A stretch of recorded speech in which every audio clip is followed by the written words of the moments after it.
We now shift our focus away from the more organizational elements of Chinese Part 145, and in this section, focus more on the technical approval requirements.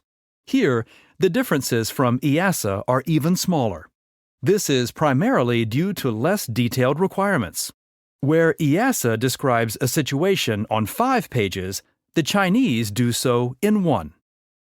There is no difference for day-to-day operations regarding the handling and management of maintenance specifications or airworthiness data.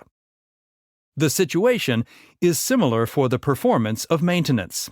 Although, unlike EASA, the Chinese expressly require a foreign object check after completion of maintenance activities on aircraft or components. In the area of production planning and control, the requirements for managing working hours are more clearly formulated. Your company must record the actual working hours and compare them with the original planning.